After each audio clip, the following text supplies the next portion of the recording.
2001년 9월 11일 미국 뉴욕의 세계무역센터 쌍둥이 빌딩과 펜타곤의 미국 국방부지요.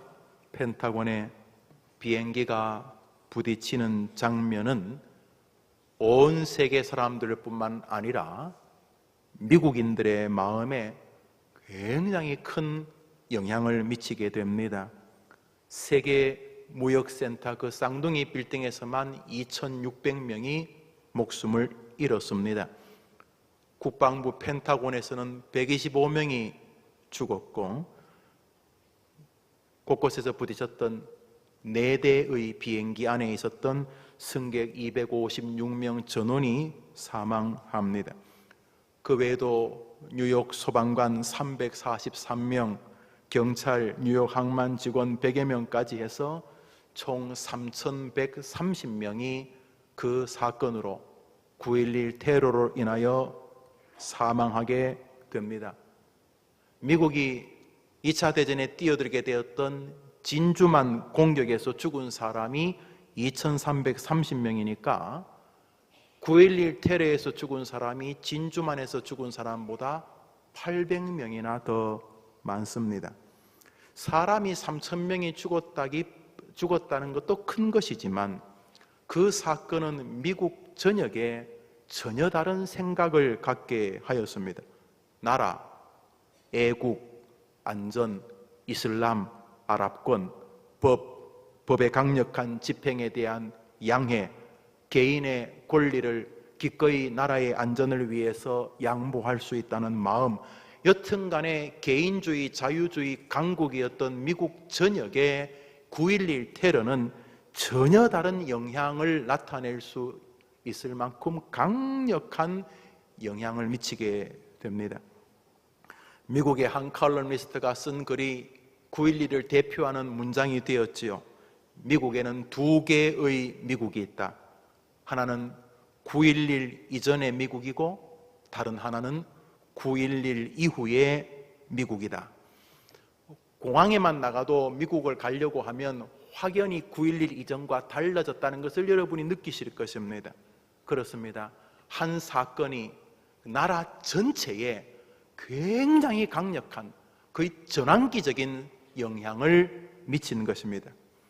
여러분, 인생에도 그런 게 있습니다. 한 사람의 생애가 80으로 끝날 때에, 90으로 끝날 때에 그 사람의 생애, 어제와 오늘과 내일이 다 비슷하게 연결된 것 같습니다만 어떤 특정한 날, 어떤 특정한 사건은 그 사람의 이전과 이후를 완전히 갈라놓는 아주 특별한 그런 사건 혹은 그런 특별한 만남이 있게 됩니다.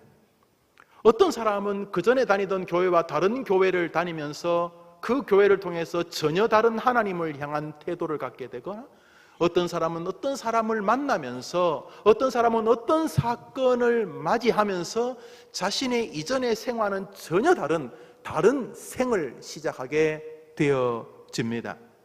오늘 본문의 한 개인에게 벌어진 사건이 바로 그런 사건입니다.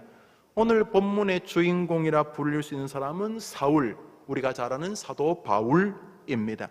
신약 성경 절반을 기록한 인물입니다.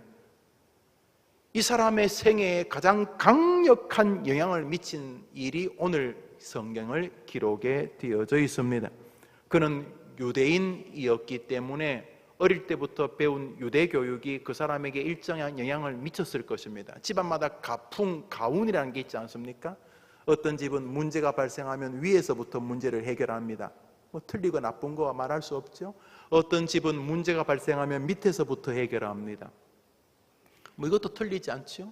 그러나 사람들마다 가정, 가풍이 다 다릅니다. 어떤 집은 딸을 키우는데 9시 넘어 들어오면 아버지가 딸에게 말합니다. 바리깡 가져와라. 바리깡 아십니까? 박박 밀려고 하면 9시. 그 집은 다른 것은 다 용납해도 통금은 9시입니다. 9시 넘으면 다리 몽둥이가 부러지거나 죽는 줄 압니다. 그런데 그 집은 옷은 뭐 자유롭게 입어도 괜찮습니다. 이게 속옷인지 겉옷인지 모르게 막 옷이 다 구멍이 뚫리고 그래도 젊을 때 다 해보는 거야. 다 젊을 때 해보면 나중에는 안 해. 그러면서 그 집은 9시 통금만 지키면 팬티를 요즘은 밖에 입는 사람들 있잖아요. 저 봤어요. 청바지 위에 팬티를 입어가지고 야, 뭐 포스트 모더니즘은 뭐든지 다 파괴하는가 본데 그래도 그 집은 야, 네 팬티 노랗네 그러면서 아버지가 별 관심을 안 가져요. 그래도 다른 집은 11시가 돼도 걱정 안 해요. 젊은 애들이 자기 생각이 있고 그렇지. 그 집은 통금 자체가 없어요. 그런데 그 집 아버지는 찢어진 바지 입었다 그러면 그날 그냥 작살나는 거예요. 그래서 밖에서 찢어진 바지 입다가 집 앞에 들어오면 정장을 갈아입고 너 왜 그래? 우리 아버지한테 이 옷 입었다간 죽어. 집집마다 다른 가풍이 있을 수 있습니다. 사울에게는 유대교가 그 사람의 정신적인 뿌리였습니다. 그렇죠? 동시에 이 사울은 그 부모가 아주 교육열이 높았던 것 같습니다. 그래서 돈도 있고 그래서 어떻게 되었는지는 정확히 알지 못하지만 날 때부터 로마 시민권을 가진 이 아이를 아주 세계적인 인물로 키우고 싶었던 것 같아요. 이름도 사울, 베냐민 지파의 첫 번째 임금이 사울이잖아요. 뭐 끝은 좀 이상해지긴 했습니다만 그래도 왕을 했으니까 너는 왕 한번 해봐야 안 되겠나 그래서 애 이름을 초대 임금 사울로 지은 것 같아요. 그리고 이 부모의 강력한 교육열은 아이로 하여금 그 시대 최고의 학교들이 있는 헬라 다소의 아이를 보내어 키우게 합니다. 다소에는 아주 훌륭한 대학과 또 뛰어난 학자들이 있었습니다. 뭐 요즘 그 판소리나 미술 같은 건 주로 도제 교육 아닙니까? 스승에 이렇게 전수받고 하지 않습니까? 그런 것처럼 그 시대 교육이 그랬던 것 같아요. 그래서 그 당대 최고의 스승들 밑에서 이 사울이 나중에 이름이 바뀌죠. 바울이 공부를 합니다. 그러다 보니 헬라 철학 또는 뭐 스토아 철학 같은 고대 철학을 이 바울이 또 공부를 했을 것입니다. 그러니까 이 바울에게는 자기 가문의 그 헬라적인 히브리적인 이슬람 유대교의 그 토라 교육이 밑바닥에 흐르고 있었고 또 후천적으로 헬라 문화를 공부를 많이 했기 때문에 또 헬라식 철학 공부도 많이 해가지고 이런 것들이 사람에게 분명히 영향을 주지요. 저는 어릴 때 부모님이 극장을 했어요. 극장을. 어릴 때 그 극장에서 주로 많이 놀았어요. 그러니까 가끔 저 어릴 때 극장에서 놀던 가다가 좀 나와요. 보면 나오지요. 극장에서 좀 놀았구나 이렇게. 가다가 있어요. 집에서 계속 아버지가 술 드시면 어머니 패고 또 어머니는 고래고래 소리 지르고 그러면 또 집안이 엉망이 되고 그런 술주정하는 아버지 밑에서 폭력적인 아버지 밑에서 자란 아들, 특별히 그런 집에서 자란 딸이 정서적으로 일정한 영향을 받을 수 있다는 게 뭐 심리학자들의 말이죠. 그럴 것 같아요. 그럴 수 있을 것 같아요. 여튼간에 바울에게는 이 히브리적 사고와 헬라적 사고가 굉장히 많은 영향을 미쳤습니다. 그러나 오늘 이 사건에 비하면 그것들은 영향거리도 안 됩니다. 수십 년 살아왔던 디아스포라 유대인이었던 히브리적 사고나 당대 최고의 학문을 끝까지 완수하기 위해서 PhD까지 했던 헬라 학문도 일정한 부분 이 사람에게 영향을 안 미친 건 아니지만은 이 사람에게 가장 강력한 영향을 미친 것은 미국은 9.11 이전과 이후로 나눌 수 있다는 말처럼 바로 이 다메섹 도상의 특별한 체험이 이 사람의 인생살이를 완전히 나눈 것이고 사도 바울의 모든 신학적인 유익과 신앙적인 자세는 이 다메섹에서부터 출발이 되어집니다. 사도 바울 그는 젊은 시절을 회고하면서 자신이 종교적으로 굉장히 열심히 있었다고 스스로 기록합니다. 어릴 때부터 유대교 회당에서 아주 성실하게 교회 생활을 한 사람입니다. 스스로도 율법에도 흠이 없었다 그러니까 이 친구는 겉으로만 열심히 한 게 아니라 내면도 아주 정직해서 자신이 위선적인 것을 견디지 못하는 인물이었어요. 자기가 말한 것은 밤이 되어서도 그것을 다 하고 회당을 나가는 인물이었어요. 다른 사람을 비판하면 그 비판을 자기가 그대로 수용해 가는 사람이었기 때문에 이 사람은 남을 비판할 권리가 있는 사람이었어요. 정말 자기가 뭐라 그러냐면 율법에도 흠이 없었다고 말하니 이 사람은 보통 사람이 아닙니다. 내면적으로 외형적으로 종교적인 의의를 자랑할 만큼 스스로도 굉장히 반듯한 사람이고, 일명 우리 시대에 정말 엄친아, 엄마 친구 아들, 그 무슨 말인지 아십니까? 자기 자식 기죽일 때 엄마 친구 아들은 이번에도 자기 엄마 밍크 코트 사줬다더라. 엄마 친구 아들은 이번에도 반에서 1등 했다더라. 엄마 친구 아들은 아침에 일찍 일어난다더라. 엄마 친구 아들은 아침에 엄마 밥도 해준다더라. 엄마 친구 아들은 최근에 엄마가 힘들다고 자기가 젖을 먹였다고 하더라. 하여튼 뭐 좋은 거는 다 엄마 친구 아들 이런 것처럼 이 사울이라는 이 바울은 정말 완벽한 엄친아였어요. 모든 사람이 부러워할 인물이었고 자기도 자기가 잘난 것을 알았습니다. 그러나 어릴 때부터 배운 유대교 사상, 커가면서 배운 헬라 사상, 성실한 자기, 성실한 태도, 종교적인 의, 종교적인 열정, 이 모든 것들이 오늘 이 사건에 비하면 거의 종이 조각 정도밖에 영향을 미치지 못했습니다. 이 사건은 그에게 완전히 새로운 인생을 열어주었기 때문입니다. 당시 이 청년, 이 사울이라고 하는 이 청년, 뒤에 이름이 바울로 바뀌죠. 이 청년에게는 약간의 고민거리가 있었습니다. 그것은 그동안 자신의 자랑거리인 어릴 때부터 배운 유대교와 커가면서 배운 당대 최고의 학문인 헬라 철학의 정통에 있는 자기 자신의 마음을 흔드는 일련의 무리들이 생겼기 때문입니다. 웬만한 사람들하고는 대화하면 밀린 적이 없었어요.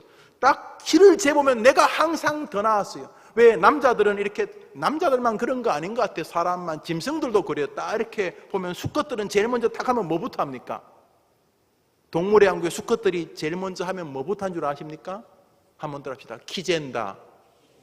뭐 한다고요? 예, 동물들은요, 수컷이 딱 만나면 먼저 키를 잽니다. 덩치하고 딱 보고 자기가 안 되겠다 싶으면 나갑니다.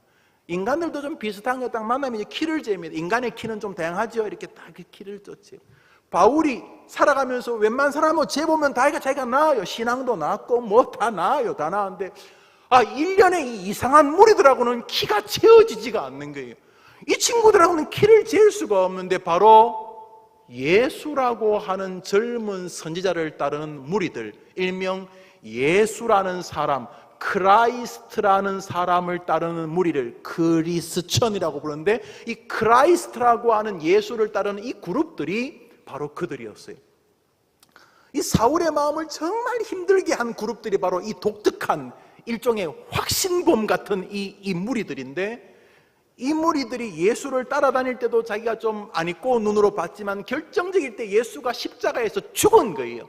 갈보리라고 하는 그 공동묘지에서 그저 옆에 완전히 온 민족이 다 때려 죽여야 된다고 하는 아주 천인 공로할 이 죽어가는 이 강도들, 자기도 죽을 죄를 지었다고 할 만큼 정말 모든 사람의 공분을 사는 아주 파렴치한 범 사이에 끼어가지고 그렇게 예수가 죽은 거예요. 확인사살, 창으로 옆구리를 찔러서 피와 물이 흐른 것을 자기가 다 들었어요. 예수 죽었어요. 시끄럽던 무리도 이제 예수 죽으면, 교주 죽으면 끝날 줄 알았는데 끝나지를 않는 거예요.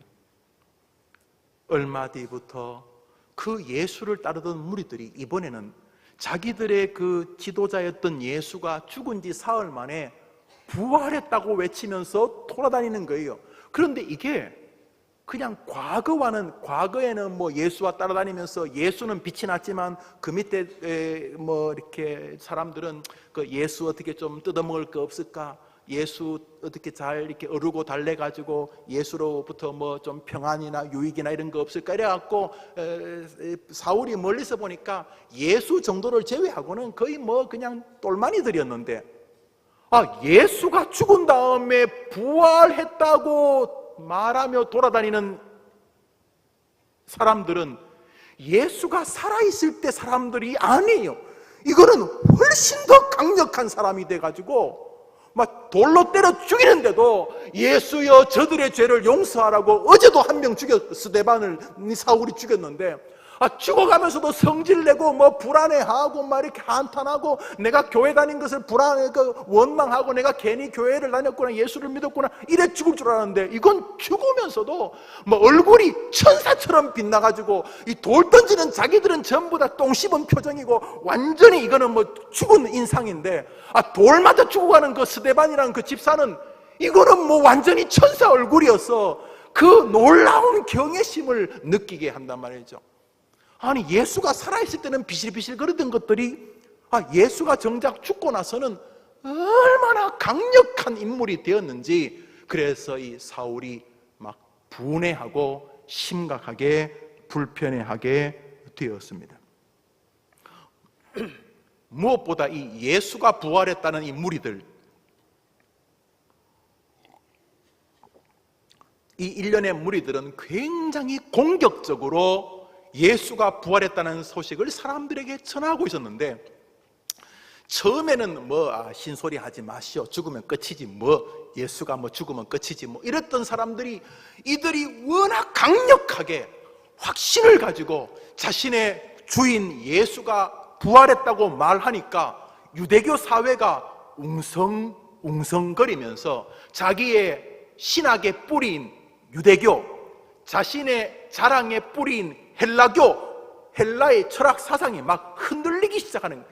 예수를 믿으니까 이 사람들이 막 우후죽순 인생이 막 변하는 것을 보면서 이거 안 되겠다, 저거는 하나님을 제대로 믿는 것도 아니고 저거는 사람을 속이는 것이다. 자, 이런 결론을 가지고 사람들을 혼란스럽게 하는, 예수는 죽었고 그 예수의 제자들이라고 하는 그 무리들을 내가 일부분 정리라도 해야 되겠다. 자, 이런 결심을 가지게 되었습니다.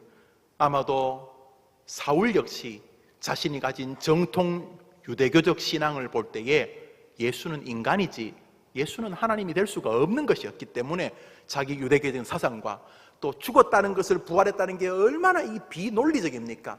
헬라 철학의 그 철학적인 사고, 논리적인 사고를 방해하니까 신앙도 자기 이성도 다 공격하는 이 예수 무리들을 박해하게 됩니다. 당시 대제사장과 사내들인 공회는 유대교를 가진 유대인들을 스스로 통치하거나 자치할 수 있는 권리를 로마로부터 이양받았습니다. 우리나라에도 그런 단체가 몇 군데가 있어요. 저절에 이제 대한의사협회인가요? 의사분들은 그 안에서 의사의 자격을 받아주거나 또는 징계하거나 하는 것을 정부가 일부분 용납을 합니다. 그래서 그쪽에서 받아주지 않거나 등록을 못하게 하거나 징계하게 되면 거기서 어려움을 받습니다. 또 하나 그룹이 변호사협회 같은 것이죠.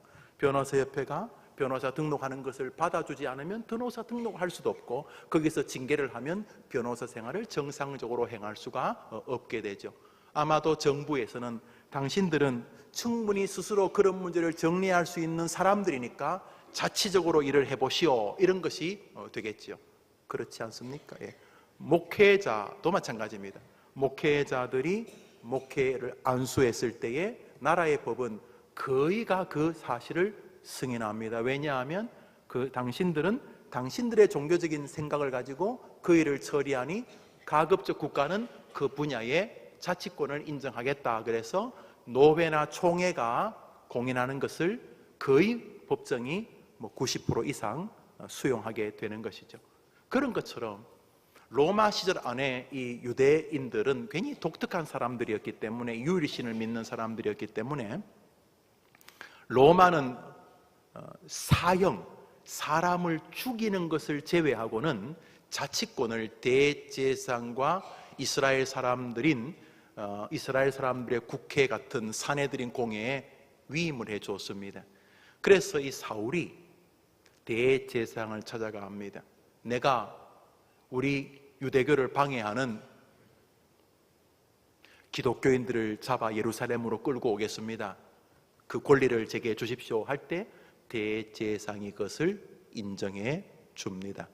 그래서 사울이 예수 믿는 사람을 잡으러 다메섹으로 가는 것이 오늘 본문의 배경인 것을 여러분이 잘 아실 것입니다.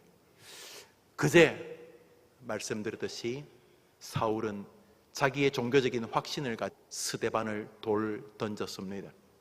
돌을 던져 스데반을 죽인 것이죠. 스데반을 돌로 죽이고 있을 때 누군가가 말합니다. 사울, 다메섹에 아나니아라 하는 선지자를 비롯하여 꽤 많은 사람들이 모여서 예수를 숭배하고 있다는 소식을 들었어. 그래? 그래서 사울이 사람들을 모아서 칼을 들고 돌을 들고 망치를 들고 이제 예수쟁이들, 기독교인들을 사냥하러 다메섹으로 가게 되었습니다.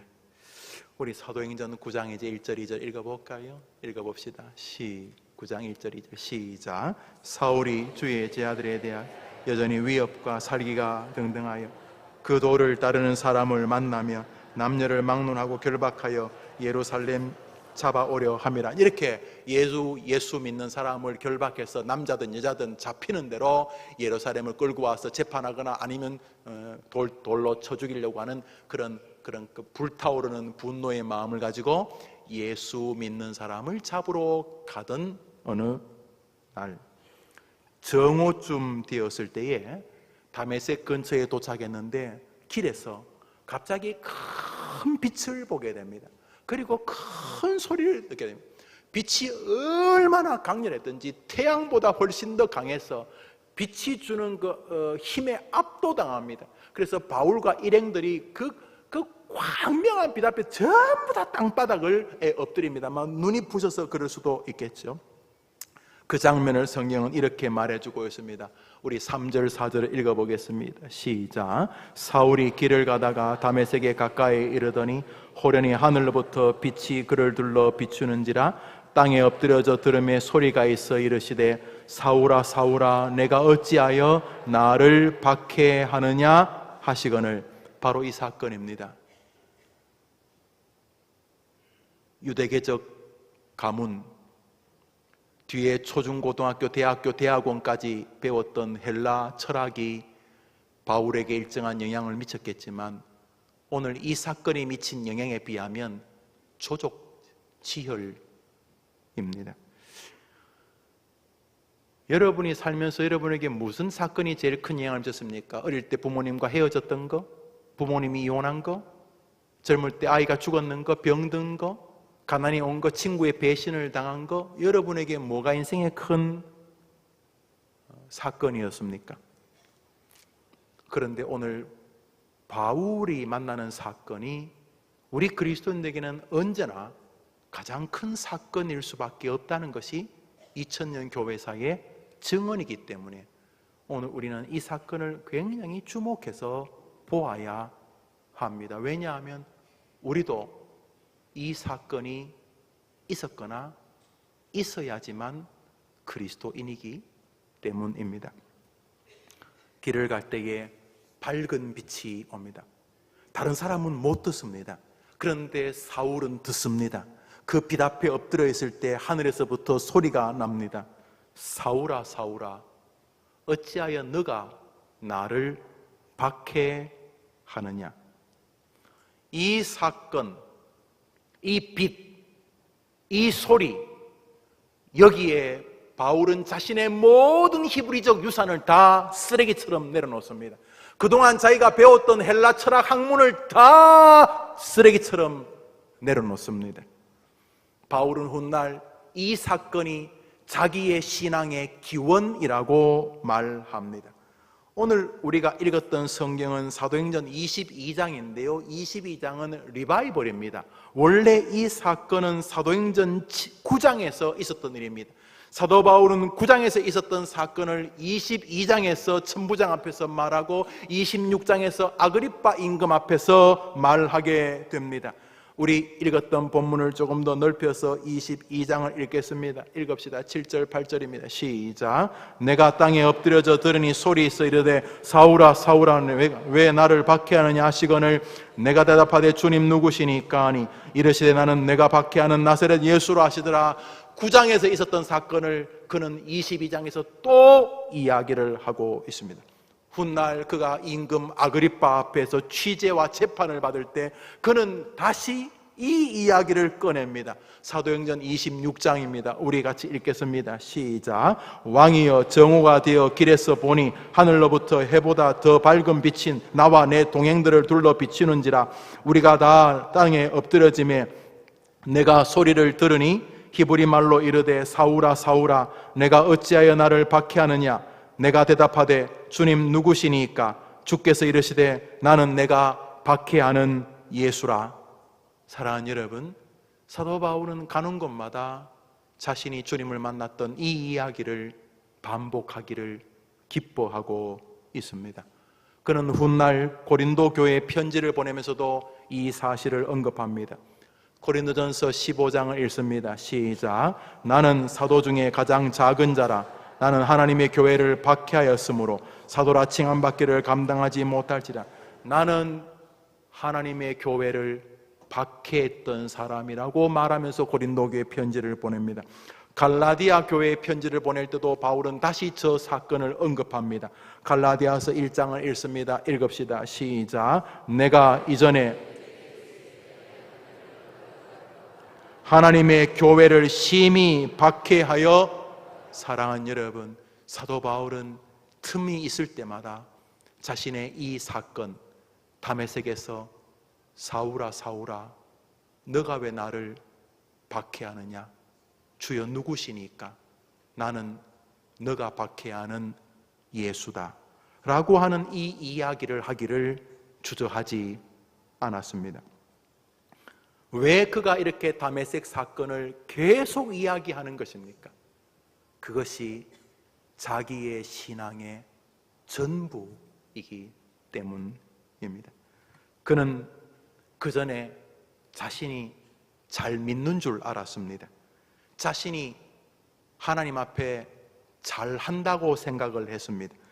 스데반을 향해 돌을 던지는 것이 정이고 예수가 부활했다고 말하는 사람들을 박해하는 것이 진실이라고 생각을 했습니다.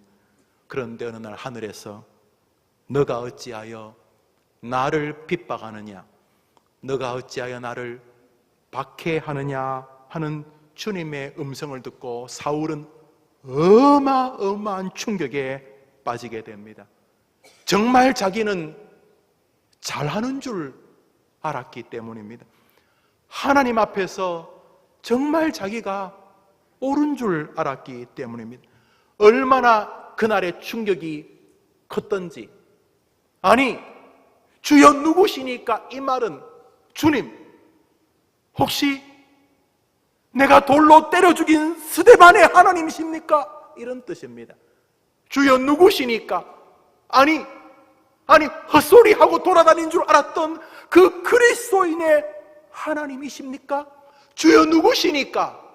나는 내가 박해하는 예수다. 이 충격으로 3일 동안 그는 식음을 전폐하며 기도할 수밖에 없었습니다. 사도행전 9장은 그것을 이렇게 기록하고 있습니다. 우리 읽읍시다. 시작. 사울이 땅에서 일어나 눈은 떴으나 아무것도 보지 못하고 사람의 손에 끌려 다메섹으로 들어가서 사흘 동안 보지 못하고 먹지도 마시지도 아니하. 사흘 동안 다메섹에 들어가서 먹지도 마시지도 아니하고 충격의 여운에 빠져 있었습니다. 나는 너가 박해하는 예수다. 사울의 다메섹 체험은 예수님을 자신의 주님으로 만나는 결정적인 기회가 되었고, 그의 남은 생은 나는 너가 박해하는 예수다라고 하는 그 예수를 위해 살겠다는 자기 인생을 정하는 전환점이 되었으며 그 이후로부터 이 사람의 삶은 나는 너가 박해야 하는 예수라고 하는 그분을 세상에 알리는 것이 되었습니다. 사도 바울이 이전에 예수님을 알기 전에 그는 참 종교적인 열심을 가지고 교회를 섬기는 사람이었습니다. 열정 하나는 그 사람이 최고였고 자기 의와 자기 정당성은 언제나 자기를 기쁘게 만드는 힘이었을 것입니다. 그런데 잘못 알았던 것입니다. 디모데 전서에서 바울은 그의 아들 디모데에게 지난 과거를 부끄럽게 기록하고 있습니다. 그 회고를 읽어봅니다. 디모데 전서 1장 13절입니다. 시작. 내가 전에는 비방자요 박해자요 내가 믿지 아니할 때에 알지 못하고 해. 한번 따라합시다. 내가 믿지 아니할 때에 알지 못하고 행하였습니다. 우리 교회 수련회 강사로 오셨던 김남준 목사님과 식사를 하다가 어른이 그런 말씀을 하시는 것을 들었습니다. 잘못된 신념, 잘못된 열정을 가지고 교회를 봉사하는 것은 게으른 사람보다 더 위험한 것이다. 그렇지요. 잘못된 확신을 가지고 오늘도 이단적 사상을 가진 이들이 주변에 많이 있습니까? 그들은 오늘도 자기 의와 자기 경험과 자기 경륜을 자신을 포장하는 방패로 쓰고 있지 않습니까? 오늘 사울은 나는 너가 박해하는 예수다는 이 말 앞에 자신의 모든 것을 내려놓게 됩니다. 그동안 자신의 자랑이었던 정통 유대인, 그동안 자신의 자랑이었던 난지 8일 만에 할례 받은 것, 모태신앙 5대째 예수 믿은 것, 5대째 교회 다닌 것, 많이 배운 헬라 정통신앙 모든 것을 다 내려놓게 되었습니다. 그는 그동안 자기를 붙잡았던 자기 자랑의 신념들이 얼마나 주님을 박해하는 데 사용되었는지를 알게 되었습니다. 사도 바울은 오늘 이 사건을 통해서 크게 두 가지를 정리하게 되고 이 두 가지는 바울의 인생의 이정표가 되어집니다. 이 다메섹 도상에서 바울을 정리시킨 신앙사상은 첫 번째로 이것입니다. 한번 따라합시다. 그리스도만이 나의 구주이십니다. 한번 여러분 해봅시다. 시작. 그러니까 모든 좋은 것은 누구를 통해 온다는 것입니까? 그리스도만이 나의 구주란 말은 모든 좋은 것은 누구를 통해 온다는 것입니까? 예수님을 통해서 오시는 것입니다. 여러분 기도하잖아요. 안 하십니까? 기도 한참 울고불고 기도하시잖아요. 제일 끝에 누구 이름으로 기도합니까? 그러니까 누구 이름으로 온다는 겁니까? 여러분의 힘으로 능으로 오는 게 아닙니다. 뭐 열심히 해야 되겠죠. 그러나 열심으로 한다고 되는 게 아닙니다. 모든 좋은 것은 예수님을 통해 오는 줄 믿습니다. 이것만 단순히 정해도 너무 지나치게 침체하지 않습니다. 여러분에게서 온다면 여러분의 몸이 약해지고 병드는 자꾸 지치겠죠. 야, 나도 이제 뭐 다 살았네. 이제 나는 뭐 남자 구실도 못하고 여자 구실도 못하고 나는 뭐 살아도 산 게 아니네. 자기에게서 뭔가 좋은 게 온다면 당연히 지치지요. 그러나 우리는 압니다. 모든 좋은 것은 하늘 위에서 내려오네. 할렐루야. 그러므로 기독교인들은 그냥 안 나자빠집니다. 왜냐하면 모든 좋은 것이 내게서 난 것이 아니요 주님으로부터 오는 것인 것을 분명히 믿기 때문입니다. 동시에 기독교인들은 지나치게 교만하지 않습니다. 뭐 내가 잘나서 온 것처럼 보이지만 아니요, 그 순간 나를 잘나게 해주신 분은 주님이시기 때문입니다. 모든 좋은 것이 주님으로부터 온 것인 줄 알기 때문에 우리는 지나치게 뭐 염려도 안 하지만 지나치게 교만하지도 않습니다. 출처가 우리 주님이시기 때문입니다. 바울은 다메섹 도상에서 나는 너가 박해하는 예수다 이 말을 듣는 순간 구약이 뻥 뚫렸습니다. 이사야서가 말했던 보라 처녀가 잉태하여 아들을 낳을 것이요 그 이름을 임마누엘 하나님이 우리와 함께 하시는 분이라고 하라. 한 아이가 태어났으니 그 아이 이름은 전능자라 기묘자라 하나님이라 불릴 것이라. 도대체 어떤 애가 태어나는데 별명이 하나님일까? 이 다메섹 도상에서 나는 너가 박해하는 예수라고 하는 음성을 듣는 순간 바울의 모든 구약이 뻥 뚫렸습니다. 아, 예수가 구주이시구나. 기독교의 어떤 철학이나 사상도 예수를 자기의 구주로 만나기 전까지는 러비시라고 쓰레기일 뿐입니다. 도리어 주님을 조롱하고 주님을 박해하는 곳에 여러분의 경륜과 경험이 쓰이게 될 것입니다. 오늘도 세상을 둘러보십시오. 자기 의로 얼마나 주님을 박해하는 이들이 많이 있습니까? 초대교회 하나님의 손에 붙잡혔던 바울을 바울되게 했던 것은 그의 히브리적 배경도 아니고 그의 헬라적 학문도 아니었습니다. 바울을 바울되게 했던 것은 다메섹이었습니다. 해림교회가 예수님을 만나는 여러분의 다메섹이 되기를 주님의 이름으로 축복합니다. 해림교회가 여러분의 아들, 딸, 손자, 손녀가 예수님을 만나는 다메섹이 되기를 진심으로 축복합니다. 마지막으로 두 번째로 바울이 다메섹에서 또 하나 정리한 것은 사람에 대한 이해였습니다.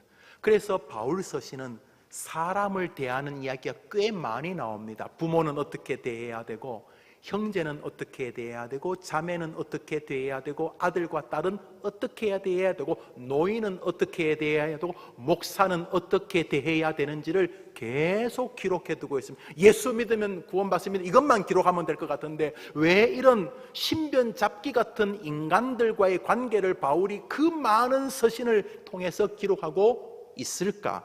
그는 다메섹 도상에서 예수님이 구주라는 사실을 완벽하게 이해했습니다. 나는 네가 핍박하는, 네가 죽었다고 생각하는 예수다. 동시에 또 하나 깨달은 것은 사람에 대한 완전한 이해였습니다. 한번 따라합시다. 너가 어찌하여 나를 박해하느냐? 주님은 사울에게 너는 어떻게 내 종 목사를 박해하느냐, 집사를 박해하느냐, 왜 스데반 집사를 괴롭히느냐, 너는 왜 내 제자들을 박해하느냐 라고 하지 않으셨습니다. 예수님은 사울에게 너는 왜 나를 박해하느냐 그러셨습니다. 사울은 예수님 만난 적도 없고 예수님에게 돌 하나 던진 적도 없었습니다. 예수님 뺨을 때리지도 않았고 예수님에게 침도 안 뱉었습니다. 사울이 박해한 사람은 스데반 집사였고 베드로, 안드레, 야고보, 요한 예수의 제자들이었지 바울이 박해한 것은 예수님이 아니었습니다. 그런데 그날 그는 똑똑히 들었습니다. 이놈아, 왜 너는 내 제자들을 박해하느냐? 너는 왜 내 집사들을 박해하느냐? 너는 왜 내 목사를 박해하느냐? 그러지 아니하시고 너는 왜 나를 박해하느냐 하셨던 것입니다. 우리 사도행전 22장을 읽어보겠습니다. 7절 8절을 읽습니다. 시작. 사울아 사울아 내가 왜 나를 박해하느냐 하시거늘 내가 대답하되 주님 누구시니까 하니 이르시되 나는. 사울은 이날 사람에 대해서 완벽하게 정리했습니다. 저희 집 가훈은 제 방에 걸려있는 액자입니다. 하나님을 기쁘시게 사람을 이롭게. 제 설교가 그 언저리에 있는 것을 여러분이 아실 것입니다. 어떤 사람이 묻습니다. 신앙이 뭡니까? 율법이 뭡니까? 성경이 뭡니까? 예수님 말씀하셨습니다. 마음을 다하고 뜻을 다하고 내 생명을 다하여 주 너의 하나님을 사랑하고 그와 같이 내 이웃을 사랑하라. 십자가가 그것입니다. 하나님을 사랑하고 옆에 있는 사람을 사랑하라. 반려견, 반려동물들 키우는 거 좋습니다. 정서도 좋고 유익하다고 합니다. 그러나 먼저 사랑해야 될 것은 짐승이 아닙니다.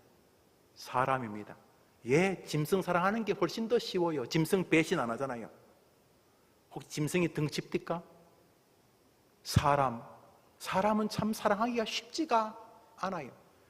99개 잘해주다가 하나 잘못하면 원수되는 게 인간이잖아요. 개 키워보세요. 99대 때리다가 제일 끝에 치킨 하나 주면 화해가 됩니다. 인간은요, 정말로 세상에서 가장 악하고 더러운 존재입니다. 그러나 피해서는 안 되는 것입니다. 사울은 다메섹 도상에서 완벽하게 이해한 두 번째 진리는 사람에 대한 이해였습니다. 나는 예수님 박해한 적이 없어요. 나는 그냥 그 설교하러 다니는 그 양반을 박해하는 것인데, 예수님은 그 사람을 박해하는 것을 자기와 완벽하게 동일시 하셨던 것입니다. 이 말은 우리가 같은 성도를 대할 때 그 성도 뒤에 예수님이 계시다는 것을 인지하게 해 주어야 합니다. 특별히 말씀 전파자를 대할 때 여러분은 그 뒤에 계신 주님을 계속 염두에 두고 생각하시고 말하셔야 합니다.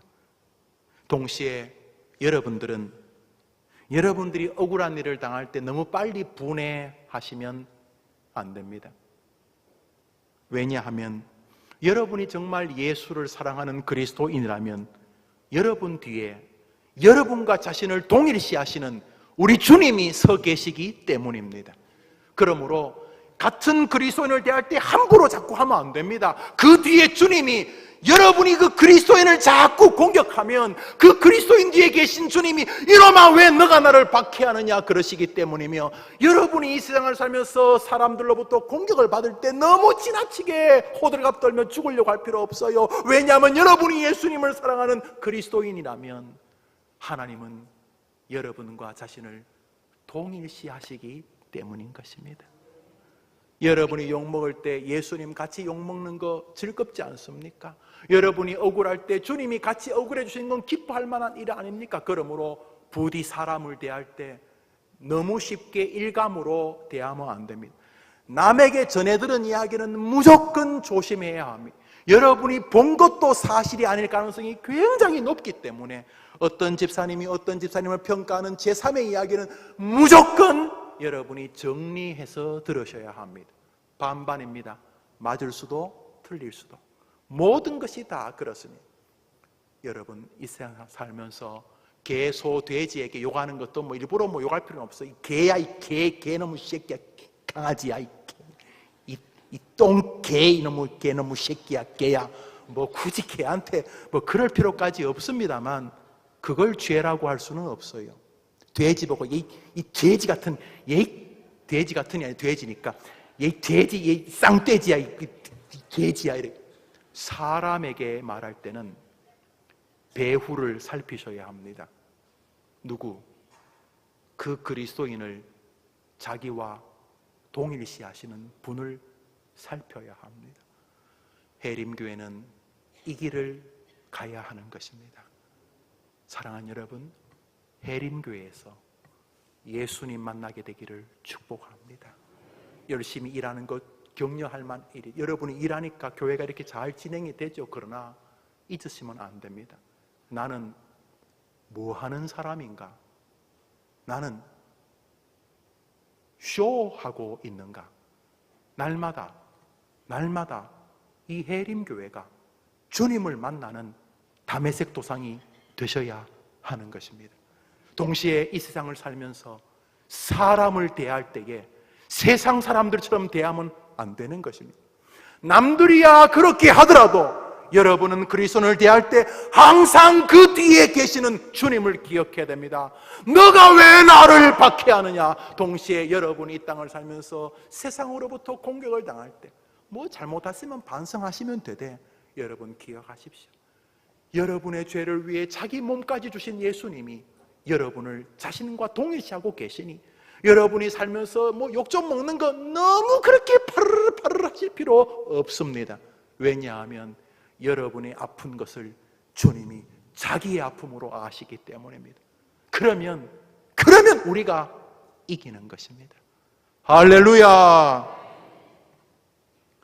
여러분들에게 이 해림교회가 멋진 다메섹이 되고, 특별히 여러분의 자녀들에게 부모가 신앙을 우습게 이끌면은 그것은 자식에게 정말 영원히 지울 수 없는 죄를 짓는 것이기에 자녀들에게 예수 그리스도를 사랑하고 사람을 대하는 것을 잘 배워서 그 자식들이 주님의 손에 붙잡히는 명문 가문을 이룰 수 있도록 이끄시는 모든 부모님, 그리고 부모가 될 젊은이들 되기를 주의 이름으로 축복합니다. 주님이 우리 가운데 계시니 주님을 찬양합니다. 할렐루야! 우리 찬송 한 장 하고 마칩시다.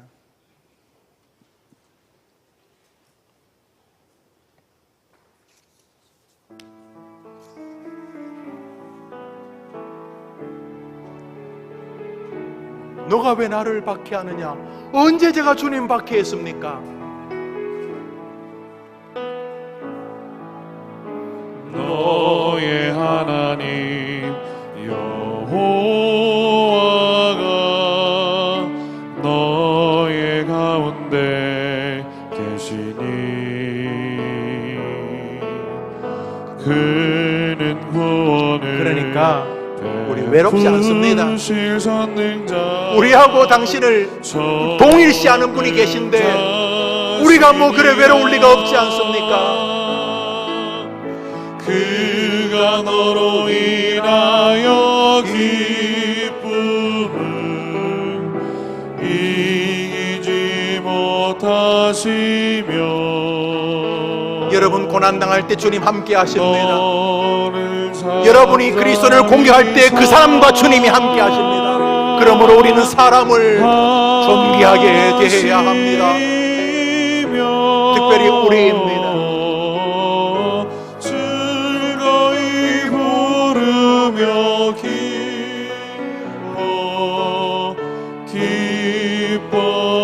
기뻐하시리라. 너의 하나님 여호와가 너의 가운데 계시니 여러분 혼자 아닙니다. 너희 가운데 주님이 계십니다. 다른 사람을 대할 때 너가 왜 나를 박해하느냐, 그걸 염두에 두며 사람을 대해야 합니다. 동시에 여러분이 세상으로부터 여러분 혼자가 아니라는 것을 잊으시지 않으셔야 합니다. 여러분 너무 지나치게 염려하거나 좌절하지 마십시오. 여러분과 자기를 동일시하는 분이 여러분 곁에 계십니다. 그가 우리 가운데 계십니다.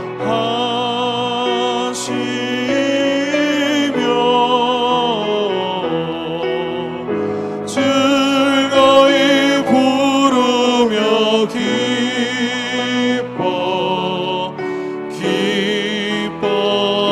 즐거이 부르며 우리 찬양합시다. 즐거이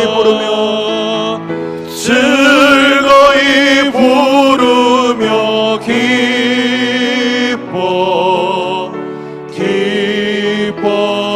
기뻐하시리라. 특별히 이 시간 여러분이 자녀가 있다면 자녀들에게 이 진리를 알려주십시오. 얘야, 너의 예수님을 만나는 것이 제일 중요한 교회 생활이란다. 너의 마음에 살아계신 예수님의 음성을 듣는 것, 아, 예수님이 살아계시는구나, 너희 예수님 만나는 게 가장 귀하단다. 두 번째로, 얘야, 세상을 살면서 어려운 일 당할 때 너무 억울해하지 않아도 된단다. 왜냐하면 너가 힘들고 아플 때 너를 사랑하신 예수님도 같이 아파해 주시기 때문이란다. 얘야, 너는 혼자가 아니란다. 예수 믿는 너를 자기와 동일시 여기시는 주님이 너와 함께 하시기 때문이란다. 자녀가 있는 분이 있다면 이 사실을 알려주시고, 오늘 이 저녁에 이 아침에 나는 누구인가, 나의 열심의 뿌리는 어디에 있으며 나는 사람을 어떤 기준을 가지고 대하고 있는 것인가? 과거의 사울처럼 자기 의인가? 자기 학문인가? 자기 지식인가? 예수 그리스도의 와의 만남인가? 나는 다른 사람 뒤에 예수님이 계시다는 것을 기억하고 사람을 대했는가? 나는 내 뒤에 주님이 계신 걸 잊어버리고 홀로 지나치게 염려하고 좌절하고 불안해하지는 않았는가? 한번 따라합시다. 주님, 이 아침이 나의 다메섹이 되게 해 주옵소서. 한번 따라합시다. 주님, 이 아침에 사울처럼 저에게도 한 말씀 해 주시옵소서.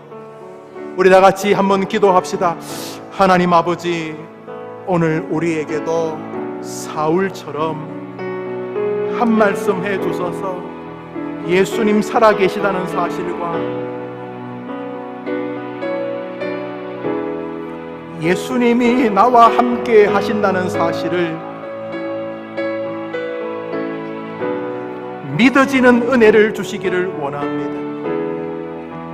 하루 종일 한 주일 동안 세상에 살면서 너가 어찌하여 나를 박해하느냐, 너가 어찌하여 나를 박해하느냐 하는 소리가 쟁쟁 울리게 도와주시고, 주여 누구시니까, 주여 누구시니까, 나는 너가 박해하는 예수다, 예수다, 예수다라고 하는 음성이 들려지면서 자신의 신앙을 점검하는 은혜의 한 주간, 자신과 다른 사람을 대하는 시각의 변화가 있는 축복의 한 주간이 되게 해 주시옵소서.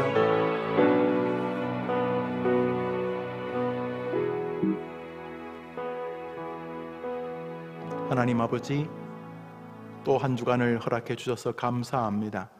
이 한 주간 우리의 가정이, 우리의 삶의 현장이, 우리의 교회가, 우리의 예배가, 우리의 설교가 다메섹 도상이 되는 은혜가 있게 해 주시옵소서. 사랑하는 성도님들, 예수님 아직 구체적으로 체험적으로 만나지 못하신 분들, 만난 척하며 살기 힘든 분들, 모든 연극을 내려놓기를 원하는 분들, 예수님 만나는 은혜의 시간이 되게 하여 주시옵시고, 그동안 예수님 만남에 행복했던 분들 다시 한번 그 예수의 신앙을 붙잡는 은혜의 날이 되게 해 주시옵소서. 나는 네가 핍박하는 예수라는 이 말씀 속에서 사람을 대하는 자세의 변화가 있도록 하나님 부디 이 교회를 도와주시기를 원합니다. 시간이 자꾸 짧아지고 이 영광의 황금의 법칙 같은 사람 대하는 법칙을 알지 못해서 자신을, 삶을, 가정을, 이웃을 다 붕괴시키는 이 시대의 안타까운 성도들의 반열에 우리를 벗어나게 하소서. 남을 대하고 자신을 대하는 은혜가 있도록 도와주시옵소서. 나는 너가 박해하는 예수다, 이 말씀이 사람을 대하는 이정표가 되어지는 축복의 인생들 다 되게 해 주시기를 예수님의 이름으로 기도합니다. 아멘. 구주 예수님의 은혜와 하나님의 사랑과 성령님의 교통하심이 하나님의 전에 나와 삼부 예배 드리고 각자의 삶의 터전으로도 가는 하나님의 백성들 위해 이제로 영원토록 함께 있을지어다. 아멘.